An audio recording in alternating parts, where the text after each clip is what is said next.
ነው ያለነው።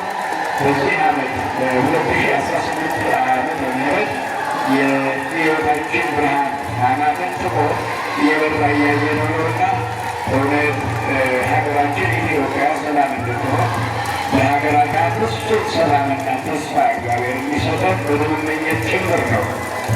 የደብራችን አስተዳዳሪ እና ደግሞ ምዕመናንን እናንተን የወከሉት የዚሁ የአካባቢው የተወካይ በመሆን ነው ደመራውን የለኮሱት። ደስ ይላል። እግዚአብሔር ከሁላችን ጋር ይሁን። ይህንን ዓመት ሰላም ያደርግልን። ነገርናችሁ የትኬቱን ዋጋ እዚሁ እየመጣችሁ እኛ እዚያው ለምረቱ ፊት ለፊት 400 ብር ነው ያንዱ ትኬቱ ዋጋ። ብዙ እናቶች እየቆረጡ ነው።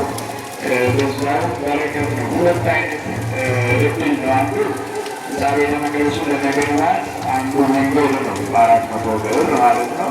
ሌላው ደግሞ ወደ ኢየሩሳሌም ወደ ቅድስት ሀገር ኢየሩሳሌም በነፃ ውድን ዜሮ ጎብኝቶ ለመምጣትም አንዱ እድል ነው ማለት ነው። እና ይህ እድል በእውነት እንዳያመልጣችሁ 10,000 ትኬት ነው ለእኛም ለዚህ ለእኛ ቤተ መቅደስ የተሰጠውና ይህንን እኛም ሸጠን በእውነት በነፃ ይህ ህንፃ ቤተ መቅደስ ተገንብቶ እንዲያልቅበት ብዙ ሚሊዮን ብሮች የምናገኝበትም ስለሆነ ትኬቱን ሙሉ ልንሸጥ እና ብትገዙ እናንተ ለዚህ ህንፃ ቤተ መቅደስ ማስፈጸሚያ እንደሚሆን ነው የክቡር አባታችን የነገሯችሁና በዚህ ስምምነት መሰረት ሁላቸውም እንድትሳተፉ በቤተ ክርስቲያን ስም መልእክታችንን እናስተላልፋለን።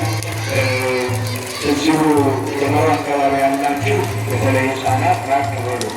ምክንያቱም ሰዓት ነው በዋናነት ሰዓት ስለሆነ የጸጥታ ዘርፍ ኃላፊዎች እያያችሁ በዙሪያው ህፃናት ራቅ ብለው እንዲቆሙ አገሩንን እንግዲህ የቀሪውን ጊዜ እግዚአብሔር ይባርክልን።